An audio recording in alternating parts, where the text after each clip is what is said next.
Бул эжекенин келгенине 5 ай болду. Эч ыркы келбейт at коллективе. Постоянно вот нажим. Бир нече жолу кылмыш иштери козголгон, ошо кылмыш иштерден акталып чыгып, конкурстун негизинде ушул жерге келип иштөөгө менин кандай гана немем жок экен, акым жок экен. 105 мугалим бар. Бул жерде бул эжекени колдогон бир да мугалим жок бул жерде. Бул мектептин оң жагын көрсөтпөй эле терс жактарын уже чукулап неме кылып атат. Мени кейиткен нерсе бул мыйзамсыз жок адамдар айлык алып атканы. Вот атыз конкурс менен келип атышат. Бирок коллектив иштеше албай атат. Сузакта болду мындай история туурабы? Вот бизде да ушундай болуп атат. Вот атыз конкурс менен келип атышат. Бирок коллектив иштеше албай атат. Сузакта болду мындай история туурабы? Вот бизде да ушундай болуп атат. Мен ойлойм, директор, мектептеги директорду коллектив тандаш керек. Киммен иштеше алат? Туурабы коллектив менен иштеш керек да. Общий язык табыш керек. Бул эжекен келгенине 5 ай болду. Эч ыркы келбейт at коллективе. Постоянно вот нажим, запугивание. Мен силерге көрсөтөм. Вот кече көрсөтүп прокуратура келди. Мен уже кайталап атам сөзүмдү. Ушундай болуп атат да. А директор деген компетентный адам болуш керек. Коллективен общий язык табыш керек. Сүйлөшүш керек, где-то что-то. А бул эжеке мындай болуп атат да. Биздин орусча айтмакчы грязном белье копается, да? Директор болгондон кийин бул биздин жаман жагыбыз жабып, жакшы жагыбызды көрсөтүш керек да. Анан районго барып биз жамандап, прокуратурага барып биз жамандап, анан ким эле бир нерсе деп койсо сразу анын үстүнө прокуратурага неме заявление жазып.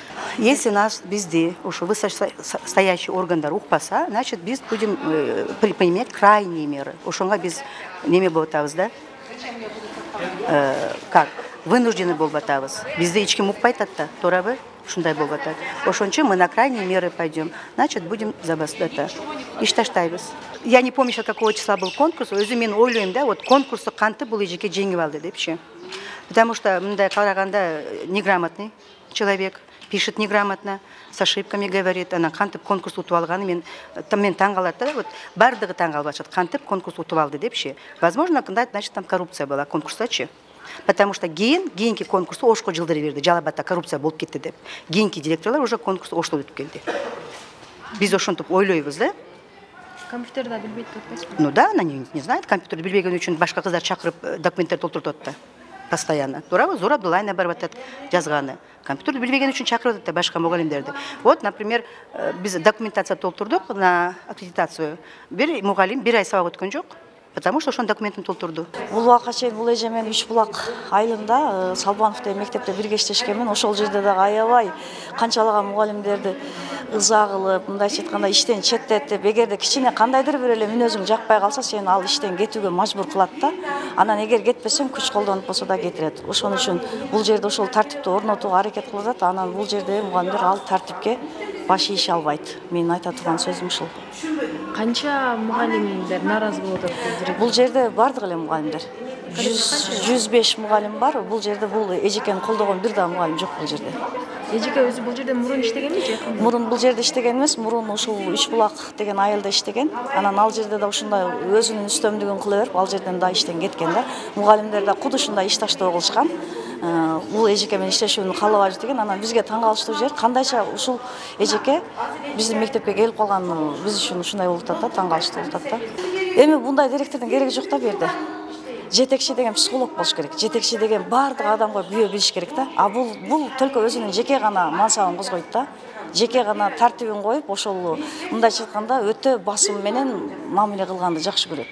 Басым менен мамиле кылган үчүн сиздер нааразы болуп атасыздар, жана башка да жагдай бар. Ондан башка да жагдайлар көп. Бул жерде окуучуларда линейкалар болуп атат, ошол жерге катышпайт. Же болбосо мугалимдерге бир мероприятиялар болот, ошолорго бир катышып, же рахмат ушуну аракет кылып атасыңар, бир колдоо көрсөтүп. Мындайча айтканда муну биз издеп көрсөк, мындай биз үчүн керектүү жактарын таппай атабыз да. Талабыбыз бул эжеке келгенден бери пикир келишпестиктер көп, ызы чуу көп. Биздин мектебибиз ынтымактуу мектеп болчу, алдыңкы мектеп болчу. Бул мектептен олимпиаданын окуучулары чыкчу. Ошолордун бардыгына тынымсыз иш-чаралар өтүлчү. Терс көз караш болду дагы, иш алдыга жылбай калды. Ынтымагыбыз кетти. Кирет дагы 5 мүнөткө өткөргөндө урушасыңар. Мен урушактабагыла. Мен үстүмөн жаман сүйлөбөгүлө дейт. Анан ал чыгып кеткенден ким айтты менен биздин ортобузда пикир келишпестик болуп кетет. Мына ушундай ынтымагыбыз жоголуп баратат. Анан эжеке менен иштеше албай атабыз. Биздин максатыбыз Эми биздин жөнөткөн каттарыбыздын жообу келбей атат. Биз жогорку жетекчи төбөлдөргө да капабыз. Эмне үчүн бизден келип жыйынтыкты сурабайт? Мына андан бери да бир канча күн өттү. Биздин талабыбыз бийлик төбөлдөрү эртерээк келип, мына ушул урматтуу телевидениенин берүүчүлөрүнө, журналисттердин атын эме берүүсүнөн кийин дагы козголбосо, биздин талабыбыз директорубуз кетсин, биздин ишти таштоого муктаж кылбасын. Бул эжеке келген өзү 7 немеде декабрда келгенде биз кабыл алдык, как цивилизованный неме катары, этичный неме болуп кабыл алдык, иштешип кетели депчи. Бирок ошо 7-синен баштап где-то 14-үү ушундай болчу Мира Табакаловна. СЭСтин начальницасы келди бул жерге. Эртең менен свет өчүк, жок эч нерсе. Бул так как ошол мезгилге дерин саат 10-11-де зорго келет эле ишкечи. 3-тө кетет эле. Не себептен сен үйүңө аласыз? Эже, тура түшүнүң, сиз ушунга кайыл болуп, ушуну кабыл алып келгенсиз, сиз иштешиңиз керек. Десек, неме болбоду? Көрсө, кийин ойлоп көрсөк, бул мындай максатта келген экен да. 20-сында февралдын 20-сында конкурс өтүптүр. Мына районунун методисттерине, кенже кызматкерлерине, кенже анан старший кызматкерлерге конкурс өткөн экен да. Ошо конкурсту жеңип алса, бул жерге карабай эле кетип калат экен да. Ал мезгилде бизде аккредитация деген бар, лицензия алышыбыз керек. 18 ноябрдан 18 февралга чейин биз аккредитацияны тапшырып түшүбүз керек да. Акыркысы күн 18 февраль болчу. А бул киши ошол мезгилде бюллетень алып чыгып кетип атат да. 13-нөн 20-сына дейин ушундай да.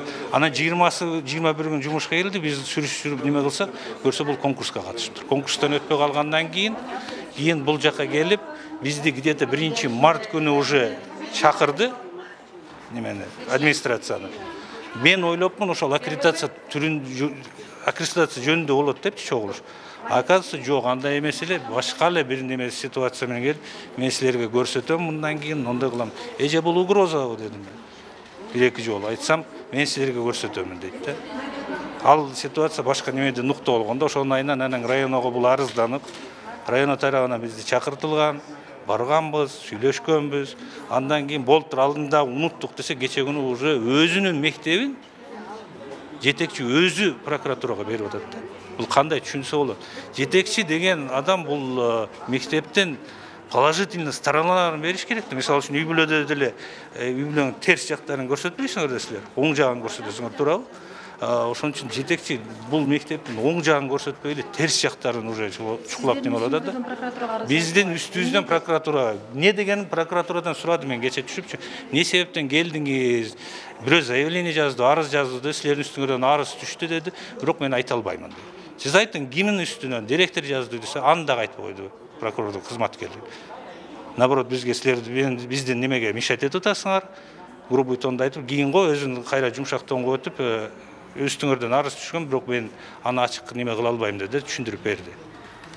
Эми андай жетекчи менен кантип иштешебиз билбейбиз. Кабыл алдыңыздар, эми наразычылык эмнеден пайда болду? Наразычылык просто өзүнүн компетенттүүлүгү жок да. Бул келет, ошо кабинетине кирет, эч кимдин иши жок.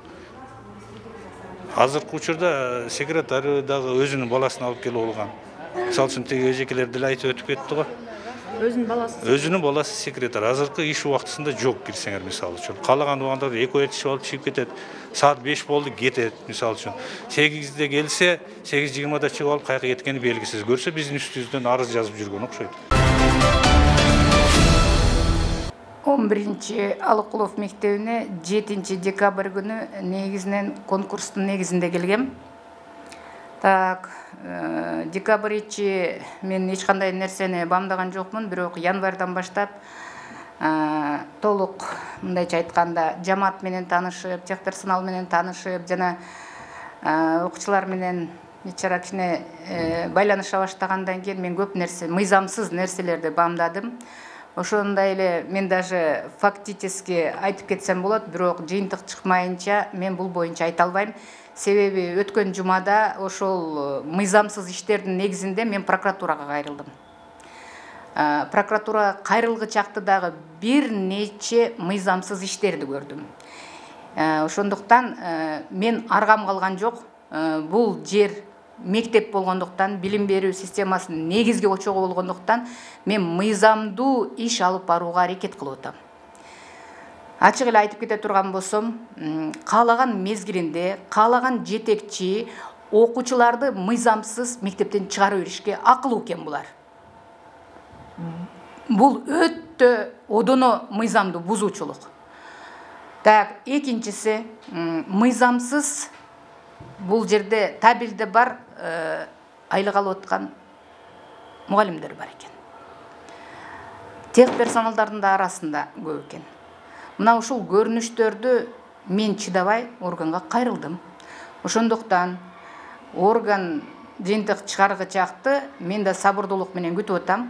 Ошол жат көрүнүштү жамаат мени менен мындайча айтканда мамилелеше албай атат деп мага каршылык көргөзүп атат бул жерге иштөөгө. Негизинен ушул. Сиз буга чейин кайда иштегенсиз?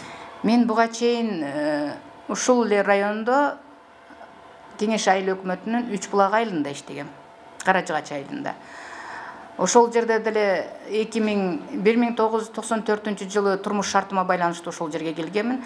Ошол мектепте да мен ушундай жат көрүнүштөрдү көргөмүн. 11 жыл иштеп, ал жерге бир мен ачык эле айтып коеюн, салымым коштум, мыйзамдуу иштерди алып барууга аракет кылгам. Андан кийин райондук жетекчи 1996 жылы Салбанов мектебине которду, жетекчи кылып, сиз иштей аласыз, иш алып бара аласыз деп.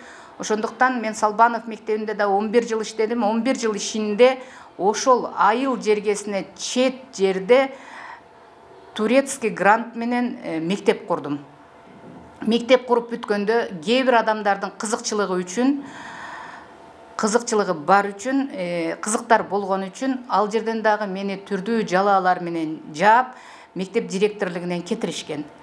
Менин үстүмөн бир нече кылмыш иши козголгон. Кылмыш иштердин бардыгы мен ага экендигим үчүн далилдеп, бардык кылмыш иштер жабылды. Ошол эле мезгилде мени район боюнча дагы мугалим катары да калтырбай айдап жиберсе дагы, мен Жалал Абад шаарына барып дагы 13-чү мектепте иштедим. Ал жерде деле колуман келишинче мыйзамдуулукту карап, ошол жерде терс көрүнүштөрдү анча-мынча айтып эле жүрдүм. Мени туура эле түшүнүшкөн ал жерде. Ошо директорлор конкурсу неме болгондуктан мен да катышайынчы деп, өзүмдү сынайынчы деп 30 ноябрь күнү райондук 3-чү тур болуп аткан директорлук конкурсуна катышып, бир катышышымда эле, мындайча айтканда, пороговой балдан өтүп, ушул азыркы иштеп аткан ордума буйруктун негизинде келдим. Бир штат секретарлыкка 5700 сомго эч ким иштебейт экен. Айлык маянасы 5700 экен. Мен кыйла убакыт бара болдум, жүрдүм, эч ким иштебеди. Акыры балам юридическийде кызыл менен бүткөн, информатика бөлүмүндө мугалимдикте 5-чи курста окуйт. Менин кагаздарымы жазып бер дедим. Ошондо студентпи балаңыз? Жок, эки окууну бүтүп атат уже. Студент ошондуктан эми ал заочный окугандыктан иштөөгө укугу бар. Келип менин кагаздарымды полный жазып берди. Мен секретарлык бош ваканттагы орунду бердим. Анын эч кандай немеси жок. Ал бала иштеп атат, как положено, тем более бардык компьютерный немелерди билет. Бардык ишти аткарып атат. Ал эми именно ушул жамаатта иштеп аткан мугалимдер берилген тапшырмаларын аткарбай атат. Мыйзамдуу өзүнө тийиштүү функциональный обязанностун аткарбай атышат. Мына бир эле көрүнүш ушул жерден бардыгын өзүңөр жыйынтыктайсыңар. Мен бул интервью бериштен, же бир нерседен мен коркуп кала турган адам эмесмин. Буга чейин 38-чи мектепте, Салбанов мектебинде ушундай көрүнүштөрдү көргөм, башыман өткөн, бир нече жолу кылмыш иштери козголгон, ошо кылмыш иштерден акталып чыгып, конкурстун негизинде ушул жерге келип иштөөгө менин кандай гана немем жок экен, акым жок экен. Мына ушул нерсе, бардык нерсе. Эң орчунду мени кейиткен нерсе бул мыйзамсыз жок адамдар айлык алып атканы. Окуучу баланы же кызды каалаган мезгилинде личный делосын колуна берип туруп айдап мектептен чыгарып коюп аткандыгы. Мына кече жакында февраль айында ата-энелер чогулушу болду спортзалда. Ошол жерде ата-энелер туруп алып айткан сөзүнө мен мына ишенбей турам. Биз деди бул мектепке деди 12.000 сом берип киргизип атабыз деди. Эртең менин кызымды же баламды мектептен чыгарып берет деди. Ошон үчүн мен сизге айта албай атам деди. Эмне үчүн 12.000 бересиңер дедим. Билим берүү бекер дедим. Кайсыл бала кайсыл жерде окуган болсо эч ким аны окуудан да чыгара албайт деп мен кудум ата-энелердин көзүнчө айттым. Эжеке сиз айтып атпайсызбы, алар кааласа чыгарып салат экен, окуудан кааласа чыгарбайт. Ооба. Ал сиздин милдетиңиз да алардын окуудан Мага кирбестен өзлөрү билген ишин кылып атышат. Менден сырткары.